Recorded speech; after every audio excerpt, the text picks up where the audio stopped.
primeira vez que o grande Sherlock Holmes se bateu com o seu arqui-inimigo foi em 1893, no Problema Final. A primeira aparição do grande inimigo do Cavaleiro das Trevas, o Joker, foi em 1940. O primeiro grande inimigo que se atravessou no meu caminho foi em 2020. Uma feliz ou infeliz reviravolta de acontecimentos levou que o meu ímpeto de viver fosse interrompido por ninguém mais do que Catarina Rato. Nunca se esqueça a primeira.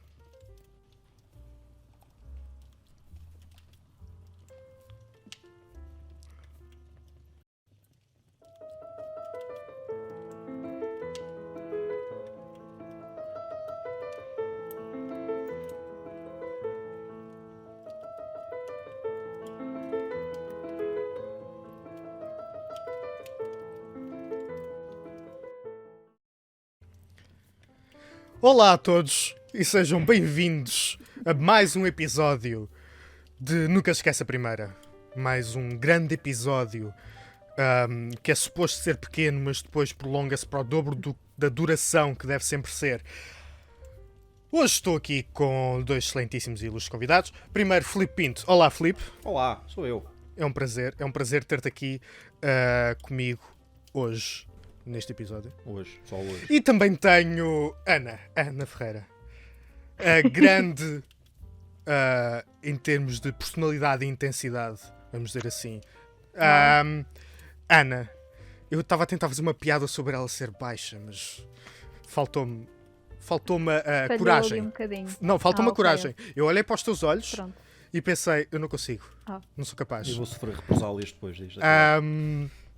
É um prazer ter-vos a vocês e a todos os que nos estão a ver ao vivo e a cores, em direto, Quem lhes dera. nas casas de cada um, para mais um episódio. Nunca se esquece a primeira. Vamos estar na Hoje, SIC. um dia vamos estar na SIC, no público dia. do programa da Júlia Pinheiro. A Júlia ainda Lá está na tipo. SIC? Eu não sei.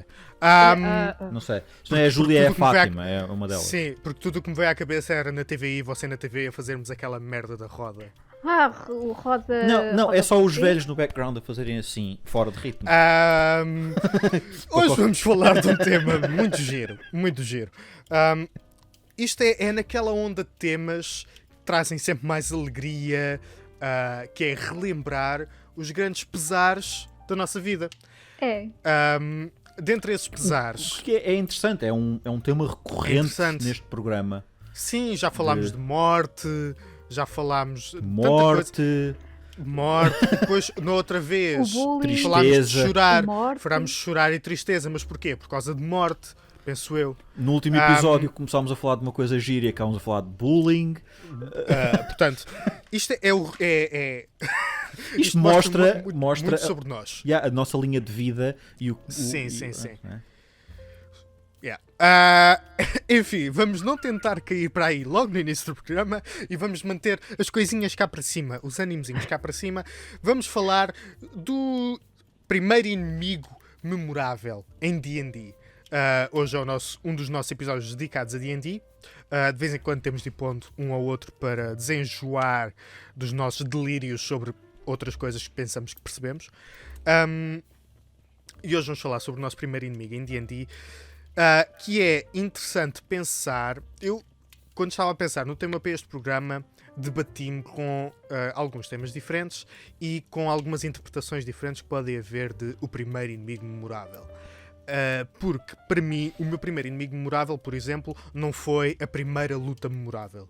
Foi o primeiro inimigo que, na realidade, acho que proporcionou um desenvolvimento de personagem e uma situação engraçada que me fez lembrar. Nós já falámos mais ou menos do que é que cada um vai falar. Isto é pré-gravado, pré-ensaiado, completamente scripted. Tudo o que eu estou a dizer, estou a ler de um teleponto que está a aparecer-me à minha frente à Joel, medida que eu vou tem falando. isso quieto que eu não consigo ler.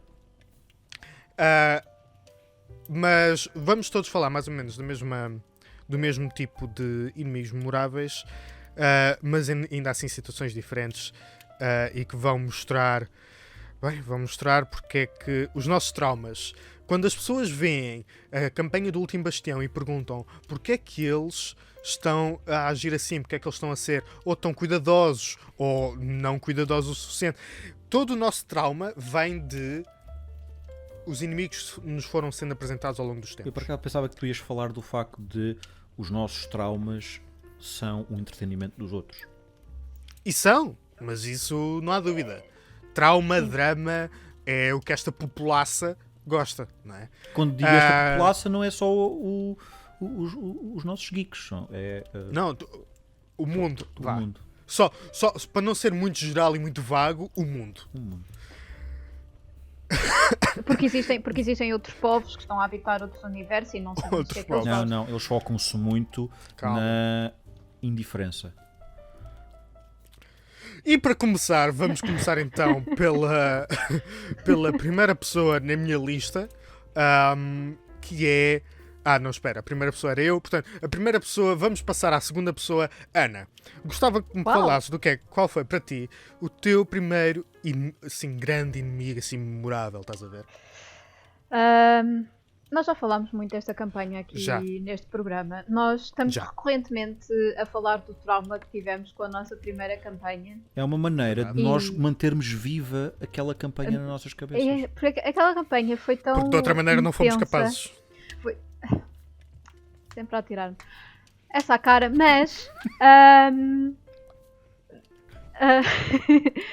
mas aquela campanha teve tantos momentos tão bons e pronto, acabou de uma forma um bocado trágica, mas sim, o meu primeiro inimigo memorável foi nessa campanha, acho que foi o primeiro até que nós defrontámos a sério e que tivemos toda uma plotline para esse inimigo, que foi o grande mago. E eu nem sei bem o que é que eu fazia mais sem ser necromancer, mas Sei lá, eu acho que ele gostava de olaria. E eu acho selos. que ele gostava de Gostam de olaria. selos. Sim, sim, sim. Era o grande mago Zargarel. E jogos retro também. Nós tivemos. Foi. Foi logo o primeiro arco da campanha em que este mago andava a colecionar tieflings para criar umas criaturas horríveis chamadas de resquícios. E sendo que eu andava com uma personagem tiefling na altura, essa personagem, esse mago, bateu um bocado fundo dentro e começou a crescer um ódio e rancor por ele e principalmente depois do que é que lhe aconteceu no final. Nós encontrámo-lo lá na torre depois de já ter morrido o Teslock. Foi a nossa terceira visita à torre.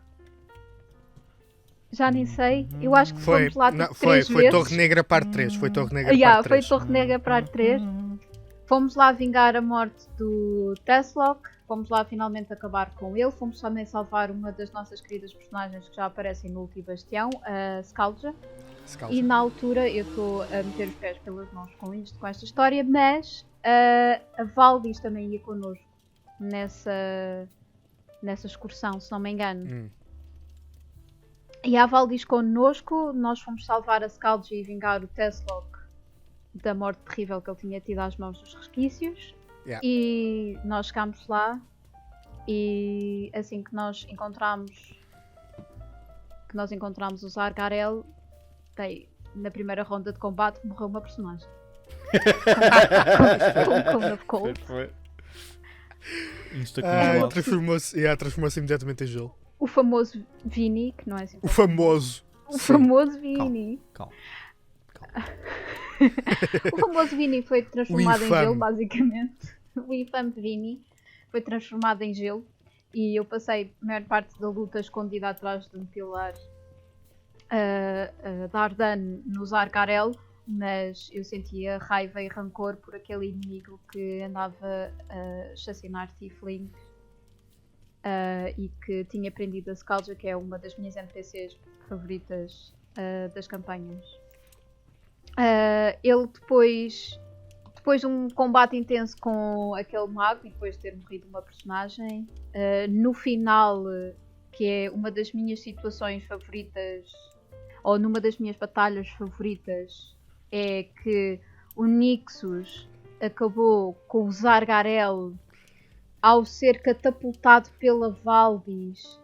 Se não me engano, a Valdis, ele pôs em cima da mesa, a Valdis partiu a mesa, ele foi catapultado para o ar. Assim, Ele foi catapultado para o ar Ele para foi ir ter com o atirado Zargarel. Ele rola um natural 20 no ar para atacar o Zargarel e deixa o Zargarel quase... Ele ficou para aí a 2 pontos de vida. Ele era o Nix é um fighter. Aliás, vocês já viram, o Nix já apareceu na última versão. E o Nix, sendo o fighter que é, e ele usa 2 espadinhas. E com um dos ataques, o senhor largou-lhe com um Natural 20 no ar. Largou-lhe com um Natural 20 no focinho e tipo, o Zargarel já nem fez mais nada. Ele ficou invisível. Mais nada. Depois acho que ainda tentámos atacá-lo uma vez.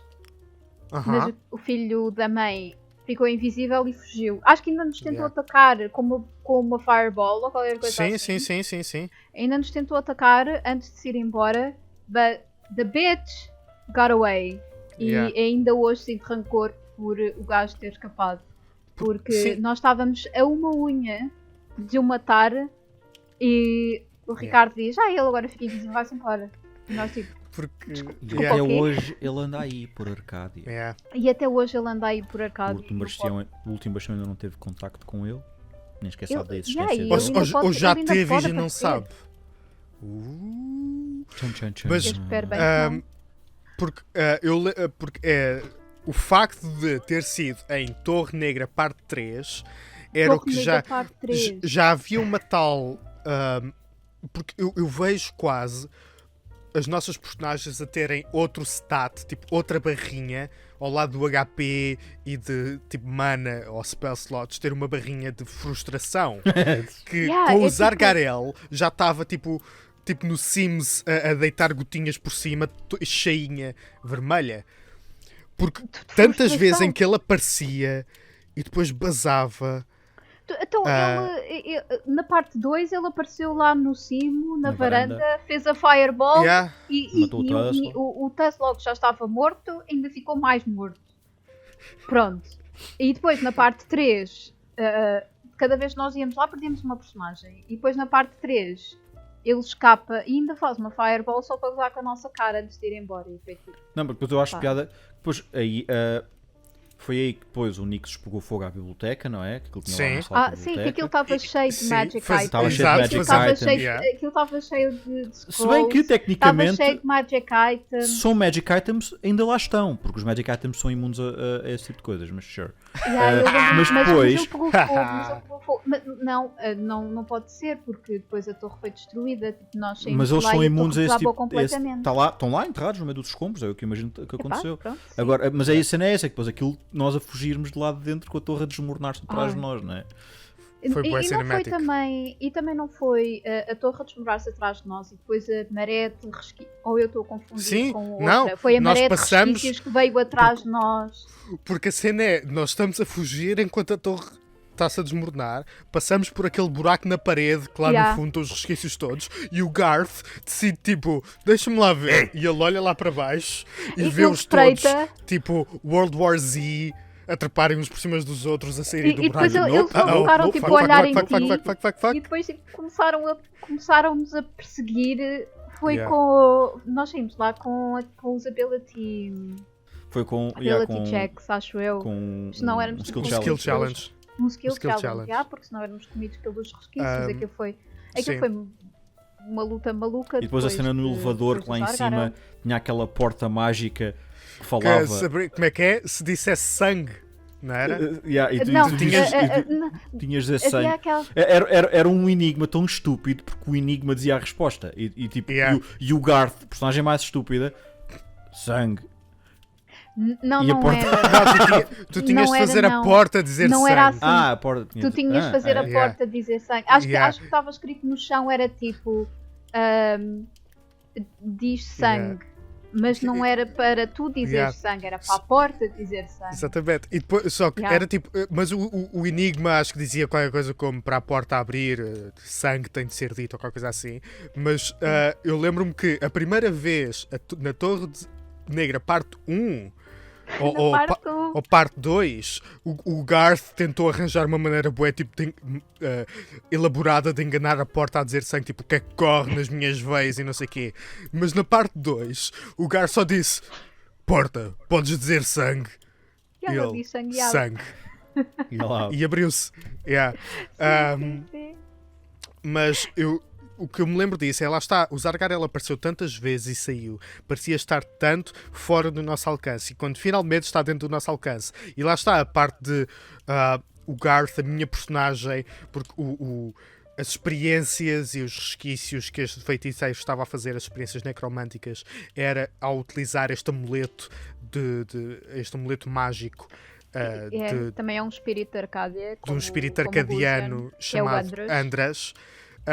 E o Garth, quando vê que é aquilo que está a dar poder ao feiticeiro, ok, então eu vou-lhe tirar, e ele agarra no amuleto para... agora é meu. Só que e depois o amuleto liga-se a eles os dois, mas só pode ter um utilizador, e por isso é uma batalha de mentes entre os dois para ver quem é que consegue o que aconteceu. Alguém com 18 intelligence e alguém com 9. Com 7. Eu tinha 8 de intelligence, mas a questão foi porque na Era Intelligence era quase convencer o espírito do amuleto que tu eras o melhor utilizador. E o Garth a dizer que o Garth, eu sou bué poderoso e eu trarei-te muitas mortes, basicamente quase como se a falar com um patron de Warlock, e finalmente o amuleto ficou com o Garth e ficou com o amuleto e o outro, o Zargarel, levou na boca do Nix e por isso pôs-se a andar. Mas houve um momento em que, quando o Zargarel está a fugir e o Garth faz Detect Magic, e ele ainda consegue ver uma corrente do Andras ligada ao Zargarel enquanto ele está a fugir, e é aí que o Garth vai à varanda e tenta ver se o vê invisível, mas não conseguiu. Já não o conseguimos apanhar. Foi ridículo, porque ele estava com 2 pontos de vida ou qualquer coisa assim, nós estávamos a isto de matar, e ele desaparece simplesmente. Sim.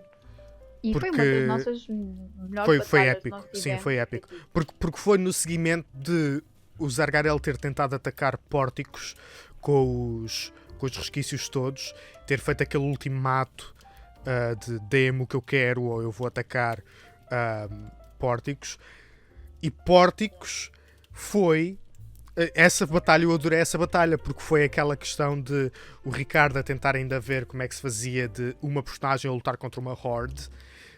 Então foi a Erin cá atrás, não sei o quê, e lá à frente, no meio, encostado ao portão, resquícios a voar, enquanto o Garth balançava a mole e era resquícios a voar por todo lado. Lembras-te quando nós tínhamos o Immovable Rod e nós metemos no portão? Sim. Para eles não levantarem. Foi para eles não levantarem o portão. Eu lembro-me que foi o Felipe que tinha o Immovable Rod. Era o Tesla que andava com o meter o Immovable Rod. Ele só pôs lá o Immovable Rod e pronto. E deixou lá, mas depois os resquícios conseguiram. O que é que os resquícios depois fizeram? Eles treparam por cima da muralha. Eu fiz Moonbeam para ir limpando resquícios. Estava o Moonbeam a passar pelos resquícios. Não, vá. Porque eu lembro-me que alguém. Um dos resquícios estava quase a chegar à Erin e alguém o congelou e o Garth veio por trás e partiu o resquício completamente. Não te preocupes, Erin, vais ficar bem. Mas vinha a pingar sangue. E na altura ainda a Skalja não tinha sido capturada e ela estava no telhado das casas. Ela estava lá a fazer Eldritch Blast por todo o lado. Para ela foi bem fixe, ela estava no meio dos telhados. E foi aí que eu fiquei tipo, Skalja? Hot. Também sabes lutar? Hot. Logo para começar a campanha, porque somos raptados, Zargarel, Torre Negra, parte 1, 2, 3, voltamos para Pórticos, descobrimos que temos de ir voltar para casa por baixo da muralha, não é? A cadeia montanhosa pela qual nós temos de arranjar um caminho para passar, e descobrimos que para passar esse caminho precisamos de um mapa, e esse mapa é o Narigudo que nos vai dar. O Narigudo, o grande inimigo, não é? Que eu imagino que seja um espírito antigo de Arcádia. Ele na verdade é o rei da selvageria. Ele é o rei da selvageria. Ele é o rei da selvageria e Narigudo é o rei da selvageria. Mas o Narigudo é o rei eu quero feijões. Vão lá buscar-me feijões. Eu quero feijões. E depois shit happens. Quem é que pensaria que ir buscar feijões a uma velhinha podia correr mal? Estava a correr bem até a senhora insultar a Erin. Bem, Filipe, o que é que trazes para nós em relação a grandes inimigos? Vem de encontro com esta história. O inimigo memorável da Ana é o Sr. Zargarel, e o meu inimigo memorável são os resquícios, as criações do Zargarel, que são o meu primeiro inimigo memorável. Porquê? Porque foi logo aquela cena, o Ricardo, primeira sessão, o Ricardo, não era a primeira vez do Ricardo a mestrar, mas era a nossa primeira vez, pelo menos mim e do Luís, a jogar com o Ricardo como mestre, e para mim é memorável por causa da maneira como ele criou aquele ambiente, que quando nós apagamos e ficamos inconscientes e acordamos lá naquela masmorra, e ele começa, e depois nós somos libertos e estamos soltos e podemos andar, e de repente aparece esta criatura e ele a fazer a descrição da criatura, e eu até aquela altura já tinha tido o Luís como DM, tivemos o Felisberto como para mim e para o Luís logo no início, cheguei a jogar com aquele outro rapaz, Henrique, aquele gajo que costuma jogar na mesa atrás de nós na Cult, já tínhamos jogado uma vez com ele. E depois veio o Ricardo com o seu. O Luís também faz boas descrições, mas o Ricardo vem, eu vou acabar com a carreira deste homem, e decide, eu vou puxar da minha cena e vou arrebentar isto tudo, e começa a fazer uma descrição bué creepy, bué sombria e nojenta dos gajos, e da maneira como a pele deles toda esticada por cima do crânio e dos ossos, e a ver-se aquilo tudo, e o quão nojento aquilo era. Logo aí criou uma imagem que nunca mais me vou esquecer daquela descrição. Mas depois dele descrever o Filipe, começou a descrever os resquícios. Exato. Depois de... Eu só não desligo a câmara e vou-me embora, porque isso ia estragar o layout. E quando após isto, temos as nossas aventuras todas e lidar com os resquícios a porra do tempo todo, e cada vez que aparece resquícios, o medo que brotava de nós, ou não, vem resquícios, e depois o medo ainda brota. E depois no meio, porque eles tinham todos aqueles olhinhos azuis. Não, eles primeiro não tinham luzinhas nenhumas, e depois eles eram ativados e ficavam com as luzinhas azuis e ficavam mais fortes, e depois havia um lá no meio deles que em vez de ter os olhos azuis, tinha os olhos roxos, e era muito mais poderoso que os outros. E depois vem o outro que é esses não eram os resquícios, eles já tinham outro nome, os murmúrios. Eram os murmúrios, acho que é os murmúrios, ou queria assim, e depois tens os remorsos, dos tentáculos. E depois tens os remorsos, que são aqueles resquícios gigantes com uma boca no estômago, que foram à pala disso que o Taslock morreu. E a maneira que o nome resquício ficou já embrenhado no mitos de Arcádia, que um NPC qualquer, alguém fala numa frase qualquer em que a palavra resquício exista, mas não tem com este conteúdo. Se vocês repararem, viewers que veem o Último Bastião, espero bem que todos, não é? Reparem nisto, da próxima vez que o Ricardo ou alguém disser resquício enquanto estivermos a jogar, olhem para a cara de mim, do Luís ou da Ana. Sim. Um de nós, ou todos, vamos estar tipo assim... resquícios. Porque já é quase um meme, mas ao mesmo tempo é um meme com PTSD atrás. Não é porque tu estavas a falar das luzinhas dos resquícios, mas eu ainda hoje tenho uma visão, tenho tipo uma memória tão vívida de quando o Ricardo descreve aquela maré de resquícios e os olhos azuis. E depois lá no meio está um com olhos roxos a olhar para ti no escuro. Porque eu lembro que aquilo era uma gruta com umas pontes e nós a corrermos para aquelas pontes e depois a onda de resquícios atrás de nós enquanto nós estamos a fugir por ali afora. E no meio daquilo tudo, pintas azuis, num breu total, e vês lá duas pintas roxas, vocês veem dois pontinhos roxos no meio daquilo. A olhar diretamente para ti. E nós já tínhamos lutado contra um desses antes sozinho e levámos na boca à força toda. Acho que tipo 2 pessoas ficaram inconscientes ou quase que morreram tipo, naquela batalha contra um. E olha que essa luta também foi um bocadinho assustadora, porque o Ricardo começa a descrevê-lo como um resquício normal e não sei o quê, e depois de repente ele faz um barulho e ele diz, ele agora rasga e saem tentáculos. Porque eu acho que a primeira vez que ele aparece até, nós estávamos muito a mal, tínhamos acabado de sair de uma batalha, estávamos com bué pouca vida, estávamos numa não sei o quê, e ele, tipo, vocês só... ele pede para rolar Perception e alguém rola mais ou menos o suficiente para vocês sentirem uma presença e um vulto a passar por trás de vocês do meio dos arbustos e depois atrás de vocês, à vossa frente aparece este figura esbranquiçada e fina, vocês olham e parece um resquício, mas depois quando começam a ver dos braços, em vez de 2 braços longos e com garras, vêm estes 2 tentáculos em cada braço e não sei o quê. Tipo, que é isto? E depois literalmente o enxerto de porrada que nós levamos todos daquele bicho. O enxerto de porrada. Eu acho que o Garth ainda lhe conseguiu cortar um dos tentáculos. Sim. Porque alguém ficou enrolado num tentáculo e o Garth conseguiu cortar um tentáculo. O murmúrio, eu acho que esse era os murmúrios. Esse aí depois. Temos de ver o roll level do Ricardo que ele tem lá isso. Eu lembro-me que nós nem os conseguimos matar. Ele também fugiu. Sim. Tipo, já estava também quase. As far as we know, esse resquício, esse murmúrio até pode ser aquele murmúrio que nós vimos de outro sítio. Não é? Porque depois era aquela cena, porque esses gajos, os murmúrios, eles depois abrem a boca e fazem um screech, um berro que ativa os outros murmúrios. E horrível. Porque foi marcante para mim porquê? Porque é o primeiro inimigo que o Ricardo nos mete à frente na campanha. Foi a primeira coisa com que nós lutámos. E foi esta descrição completamente horripilante. E eu estava tipo na mesa, agarrado à mesa, a ouvir aquilo, tipo, uou! E foi depois ainda por cima, logo a primeira vez que, tipo, eu dizer, este gajo é bom a mestrar, what the fuck?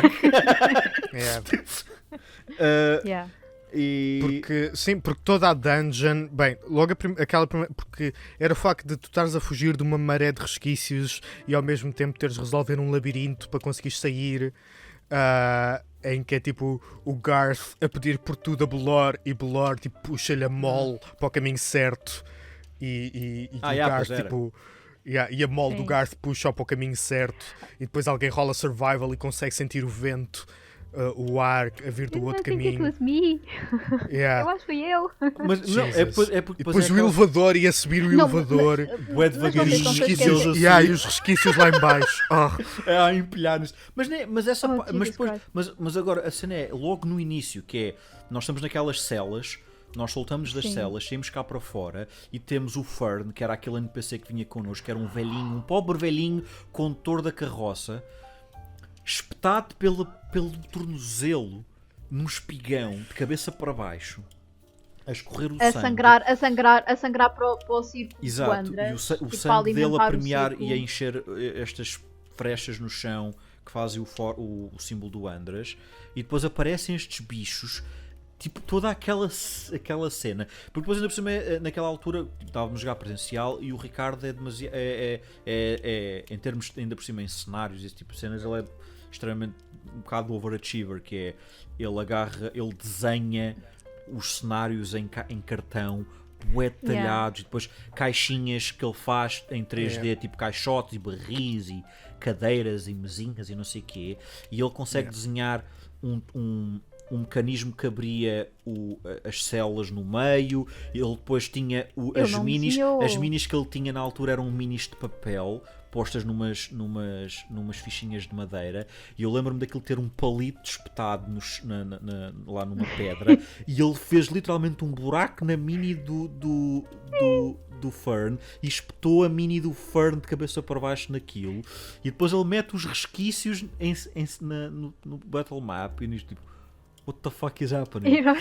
Tipo, eu não assinei contrato para ser traumatizado. Ninguém me avisou que ia haver extrema violência. Eu não estava à espera. Que é engraçado, a minha paralisia do sono começou logo a seguir a isso. Não estou a dizer que está relacionado. Nem vou dizer que já vi resquícios como os meus demónios da paralisia do sono, mas já vi resquícios. Eu acho que hoje também vai ser um dia de eu estou-me a lembrar de tudo o que nós fizemos nessa campanha e todos os resquícios que nós encontramos, e juro-te, eu apanhava sustos. Eu tenho pena que eles não apareçam no último bastião, mas pronto. Vamos rezar que o Ricardo não ouça isto. Ele se calhar não vê o programa. Ele não vê isto. Eu vou meter um voice-over no início do episódio. Ricardo, por favor, não ouças este episódio. Sim. Este episódio não é recomendado para Ricardo. Isto é PG-13 e Ricardo. PGR. É o trauma dos resquícios bate forte.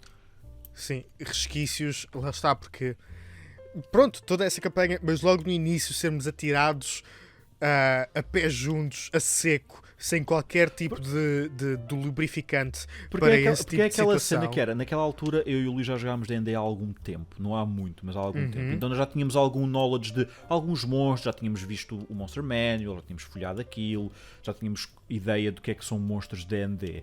E o primeiro monstro que o Ricardo nos atira para a frente é completamente homebrew. E então nós tipo, o que é isto? Luís, o que é isto? Luís, eu não sei. O que é isto? Devo tentar perceber o que é. Principalmente porque tínhamos passado uma campanha a lutar contra, vamos dizer assim, criaturas da noite e aquele tipo de criaturas, não é? Tínhamos estado a jogar a campanha de Curse of Strahd. E portanto tudo o que era whites e zombies e espectros, nós conhecíamos mais ou menos todas essas criaturas. Portanto, quando aparece uma criatura que é isso e ao mesmo tempo não é isso, e é outra coisa completamente diferente, é pior. Tipo, isto era suposto ser um zombie, mas Filipe, eu não sei o que é. Parecia-me um zombie, mas eu não sei. Ele não pelas regras dos zombies. Eles não estão a seguir as regras. Sim, foi completamente. E eu pensei que, aliás, acabou por ser todo. É engraçado como a primeira campanha conseguiu manter ao longo da campanha inteira um tema de terror. Fantástico. Era quase o que eu consegui em muitos momentos, mas a partir de uma certa altura eu sei que tornou-se impossível. Na minha segunda playthrough de Curse of Strahd consegui, mas na primeira playthrough eu não consegui manter o nível de terror que o Ricardo conseguiu manter numa campanha que não era terror. Pelo menos ali no início. Um bocadinho unrelated dos resquícios, mas relacionado a esse terror, o medo que o Nebby, não sei para quem já reparou, o Nebby não gosta nada do Underdark no último bastião. O medo que o Nebby tem do Underdark vem derivado do medo que o Filipe tem do Underdark. Tipo, eu estou muito inclinado a fazer com que todas as minhas personagens tenham medo do Underdark. Como só para evitar ao máximo tipo um overarch entre as minhas personagens todas. É como as personagens do Luís. Todas as personagens do Luís odeiam Draus. Todas. Também. Todas as personagens do Luís odeiam Draus e o Kel? O Kel não odeia Draus. Não, porque o Kel é uma personagem muito diferente. O Kel adora toda a gente e todas as raças. O Kel adora a vida e tudo o que está vivo. Mas sim, quase todos os meus personagens odeiam Draus, e já aconteceu personagens daquele universo serem colocados noutros universos em que se atravessa um Drow à sua frente e o Garth não tem qualquer problema em esmagar esse Drow, mesmo que seja uma mulher Drow apenas a trabalhar pela vida. Com um bebê ao colo. Sorry. És um Drow. Bebê Drow vai se transformar num Drow. Mas depois de lutarmos contra os resquícios, saímos de pórticos, vamos até à velhinha que está a vender feijões, que acaba por ser uma hag, que mata as nossas personagens, que com um acordo fora de sessão conseguimos que se mantenham vivas. Ainda assim, essas personagens são fortemente torturadas de todas as maneiras e feitios. Ainda assim, lá está, depois de ter lido todo o Monster Manual, não consegui... a hag não me ficou gravado. A hag foi má, mas não me ficou gravado. O que me ficou gravado foi mais tarde, quando finalmente nós, com o grande poderio que é ter uma aldeia de Svirfneblins a ajudar-nos a lutar contra Drows, que não valeu de absolutamente nada, nós avançamos. Pobres Svirfneblins. Ajudamos as táticas contra os Drows e finalmente temos um embate final. Bem, a party tem um embate final, não foi o embate final do Garth, mas um embate final contra um destacamento de Drows. E esse destacamento de Drows, composto por soldados rasos, mas um general em especial, uma das lutas que eu também mais gostei, principalmente pela interação entre o Garth e a Erin, porque foi enquanto todos estavam a lutar contra os Drows, o Garth andava montado num direwolf a arrancar cabeças. E depois, finalmente, quando alguns dos Drows, juntamente com o seu general, partem em fuga mais rápidos do que qualquer um de nós, o Garth e a sua montada tomam uma decisão. E a decisão foi que a Erin, transformada em direwolf, deveria perseguir esse general Drow. Isso acontece. Isso acontece. Foram só 100 feats, Ana, calma. Isso acontece e a Erin, transformada em direwolf, conseguiu apanhar esse general Drow, mas infelizmente na luta contra ele e os seus soldados, faleceu. Erin, personagem essa que era, por minha escolha e por desenvolvimento da história, aliás, para todos os nossos personagens, a personagem essencial à party. O Garth tinha como único motivo para, em parte, existir, mas outra parte, estar com a party, proteger a Erin, a sua nova filha adotiva. O Nixos, a Erin, para o levar até aos bosques dos Seven Waters, para ver se podia curar a maldição dele. Por isso, a Erin morre e o que acontece imediatamente é uma declaração de guerra por parte de um gajo a toda a raça Drow.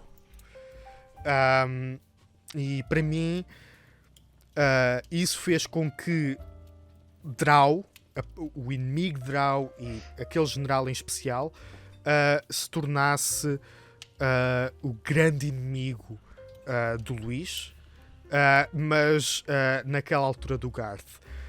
A maneira como... Bem, primeiro o Ricardo teve, embora ele tenha a sua escrita e o seu próprio world building no que diz respeito aos Drows, ainda assim respeita muito bem a lore por trás da raça Drow e consegue representá-la muito bem, o que é sempre fixe. Mas depois desse embate, o Garth começou logo por... primeiro, fizeram uma coisa que foi engraçado, que foi só para não haver dúvidas de que a Erin realmente morreu, vamos queimar o corpo dela. Para já, começamos já por aqui, que é para não haver hipótese de ressuscitar. Segundo, o Garth fez aquilo que achou que era certo, que era descarregar a sua raiva no Drow que estava mais à mão. Num dos Drows que ficou para trás, ferido, e que o Garth arrastou para uma sala, trancou a porta, e os seus companheiros do lado de fora, que estavam a descansar da batalha, tudo o que ouviram foram gritos de agonia e desespero vindos dentro daquele quarto, enquanto o Garth engendrava todo o tipo de torturas que lhe vinham à cabeça. e o Drow perguntando mas o que é que tu precisas saber? Eu conto tudo. Eu conto tudo o que tu quiseres saber, e o Garth, sem fazer perguntas, não querendo saber qualquer informação. E o Garth aí passou para Chaotic Evil. Foi o momento, penso eu, que ele também atingiu o nível de Oathbreaker em Paladin, e mais tarde, depois de uma demanda de 2 anos pelo Underdark juntamente com o Nixos, ele finalmente conseguiu a sua vingança contra aquele general Drow quando estava feito prisioneiro numa das cidades Drows, e essa cidade, por razões e acontecimentos e circunstâncias, estava a ser inundada e o nível da água estava a subir gradualmente. O Garth viu um general Drow passar à frente da sua cela e, com a magia que lhe restava, paralisou o Drow e manteve-o paralisado até que a água ultrapassou o nível da cabeça e viu afogar à sua frente. Foi um momento... E depois afogou-se ele próprio também, não é? E depois engoliu, abriu a boca com um sorriso e engoliu toda a água que tinha a engolir. Mas será que esse foi o fim? Mas os Drows ficaram para sempre... eu sinto que... E lá está, o Garth... Será que esse foi o fim? Ninguém sabe.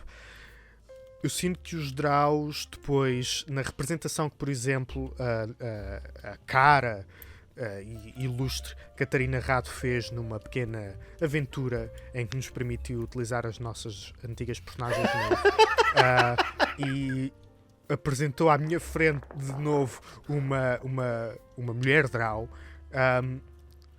e é aquilo que eu interpretei com o Garth naquela altura.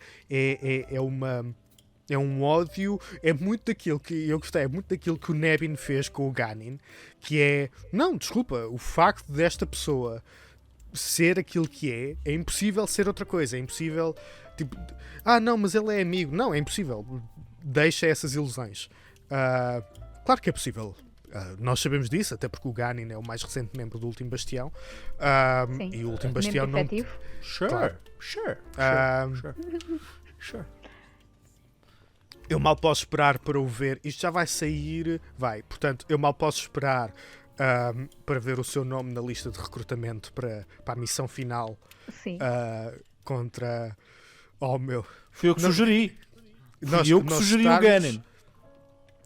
Mas sim, inimigo memorável, Drows. Aquele general Drow em específico, mas Drows. Luís, eu agora estava a pensar, estava a ouvir tu a dares a tua explicação. Eu acho que o teu inimigo memorável não são os Drows. Tu estás a duvidar daquilo que o Luís diz. Estou. Eu acho que o teu inimigo memorável é o Garth. Yeah. Não, eu digo-te uma coisa. Se o Garth aparecer como meu inimigo, porque eu não sei qual foi o fim dele, sei que o fim que ele teve, se tiver uma continuação, ele vai estar no outro lado do alignment, que está o Último Bastião, por exemplo. Mas mas podem na mesma ter objetivos. Pode ter um arco de redenção ou qualquer coisa assim. Não. Mas...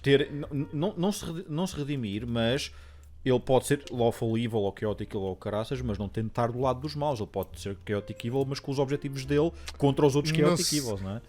Pode. Isso não vai acontecer, mas podia. Conhecendo o Garth como conheço, claramente ele mas o Garth a seguir ordens de outra pessoa. Não é o facto de seguir ordens, é o facto de quanto poder é que ele pode ter se seguir as ordens enquanto tiver de seguir. Mas até porque nós em conversa já sabemos mais ou menos se o Garth viesse a aparecer, como é que ele ia aparecer, e ao mando de quem. Por isso, mas sim, inimigos memoráveis Drows, mas depois é isso que eu me ponho a pensar, porque inimigos memoráveis sim, os Drows, porque vilões só muito mais tarde e acho que muito mais recentemente. E se formos falar de inimigos em termos de raças, acho que logo, primeiro, os vários inimigos que já apareceram e que eu pensava que eram resquícios antes do Ricardo dizer o que é que eram. Porque quando nós começamos a lutar contra Undeads logo no início da segunda campanha. Pois foi. Ou então, quando nós estamos a caminho de Madrold e os pirilampos e de novo os olhos que são luzes, eu tipo, não vais fazer isto. Isto está tão longe de onde eles estavam. Estes não são azuis, não são roxos. São vermelhos. What the fuck is this? Que novo resquício. Nós literalmente, tipo, acho que a Rato já estava a jogar connosco e estava tipo, já. na boa. E nós, tipo, que tipo de resquício é este? Nós nunca tínhamos ouvido falar em olho vermelho. Porque foi a altura. Quem? Que é isso? Porque foi a altura em que nós tínhamos o barco um bocado em cima do. E eu e o Poças na altura ainda jogámos, mas o Caron e o Altair só dizem. Metam-se no barco, comecem a fugir, nós já vos apanhamos, metam-se no barco. E o Caron e o Altair ficam para trás. Tipo, na minha primeira ou segunda sessão com o Nebin, não é? Yeah, mas afinal era só um white. Era um white e um zombie. E zombies. Não, era uma carrada deles. Não, nós só lutámos contra um white e um zombie. Estavam a vir mais lá ao longe, mas nós conseguimos fugir antes que eles chegassem. Mas era só um white também e um dragão zombie. a passar por acaso. E um dragão a lutar contra... A incendiar coisas. E nós, tipo, ok, vamos para Madrold. Provavelmente, provavelmente o dragão era o Fulgradis. Foi quando nós... Não era. Não era. Foi quando nós passámos... O pobre do Fulgradis ainda não voava. Pois é. Sim. Voava. Estava lá enfiado no Feywild ainda. Mas... Mas eu só ia falar muito rapidamente dos Gnolls em Broad Road, porque aquela batalha contra o Gnoll bufado no fim foi épica e os Gnolls quase que se tornaram num quase meme instantâneo, principalmente com as referências ao regular Gnoll, mas tornaram-se quase num meme instantâneo pelo facto de, primeiro, terem sido bué fáceis de derrotar, os gnolls normais, porque foram-nos apresentados como nós chegamos a Broad Road e são estes inimigos que estão a matar pessoas a torto e direito, mas afinal depois nós lutamos contra eles e depois acho que matarmos 3, o resto começou a fugir. Pois é, aquela cena, o Ricardo tem muito aquela... o Ricardo não tem feito isso, porque também não tem acho que também não tem havido muitas circunstâncias para isso acontecer, mas o Ricardo fazia uma coisa muito, que era quando nós tínhamos um confronto muito específico ou muito marcante com este tipo de raça ou esta criatura em específico, ganhávamos um feat, ou era um feat positivo ou um feat negativo. Porque matávamos muitos gnolls e somos os Gnoll Slayers e temos bónus a lutar contra gnolls, mas depois, ao mesmo tempo, na campanha anterior, depois da cena da Hag, se voltássemos a encontrar uma Hag, iríamos ter desvantagem contra as cenas contra Hags, porque tínhamos literalmente... não, todos. Não, tínhamos Ana tem desvantagem. Não, mas era literalmente, não era Hagofobia, mas era uma coisa assim estúpida. Era Hagofobia, sim. Nós, a Eolarian por acaso ainda tem presente esses feats que o Ricardo deu e ela neste momento com os Gnolls ela tem o Gnoll Slayer e com os Undeads também tem Zombie Hunter e tens o tipo... buff do Fulgradis também, não é? Também não faz muito, nós não sabemos o que é que faz. Sim, o buff do Fulgradis, que ainda não sabemos o que é que faz. E todos temos ir à Volsur neste também. O que ele não tem. O que ele não tem ir à Volsur, mas... O que ele não tem ir a ninguém. Nós temos... não tem nada disso? Tem sim. Pronto, eu não sabia que mas sim. Pronto, eu digo-te, eu aponto estas coisas. O Chiron também não tem. Mas é um feat, é tipo dá um buff? É um feat que... Podemos falar disso depois. Desculpem. O nosso tempo também já está a terminar. Se quiserem... Porque isto já estava a tornar um bocadinho... Vamos Último falar Bastião. De inimigos. Sim, vamos só falar do Último Bastião e da nossa campanha. E não é isso que é suposto fazermos. Portanto, passámos por Zargarel, um grande mestre necromântico. Passámos por resquícios, a obra necromântica e o resultado das experiências desse monstro que é o Zargarel. E fomos até o Underdark falar dos nossos traumas com Draus, que para alguns mantêm-se até hoje ainda no Último Bastião, para outros não se mantêm por problemas de personagem, porque se eu pudesse o Kel também odiava o Ganin, mas infelizmente é o Kel. E por isso ele não pode odiar o Ganin. Ainda por cima agora é um amigo de pesadelos. Chegámos ao fim de mais um episódio.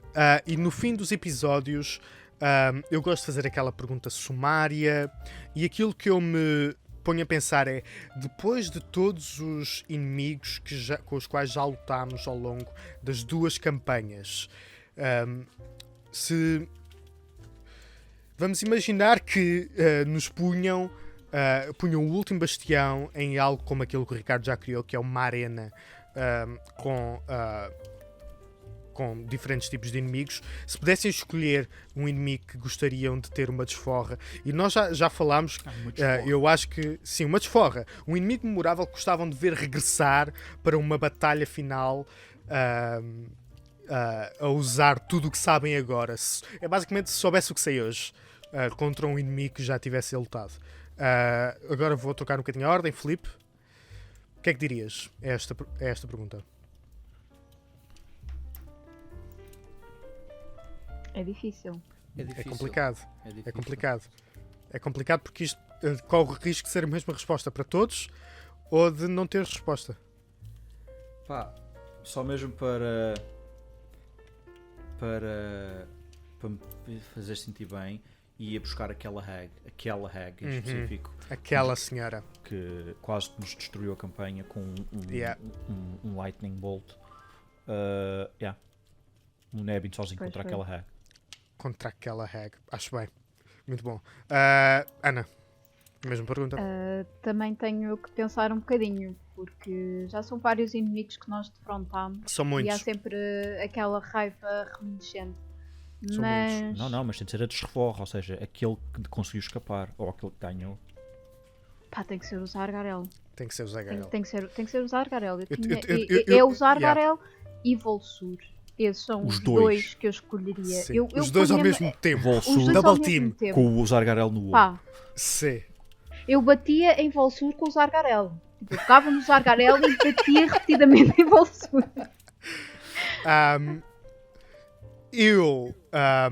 Eu provavelmente seria...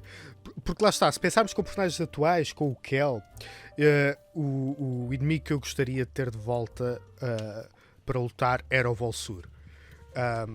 Era porque é um bocado a ideia de tu já lutaste comigo só a saber dar socos, agora veio lutar comigo a saber literalmente tipo overpowered magic que pode virar do avesso.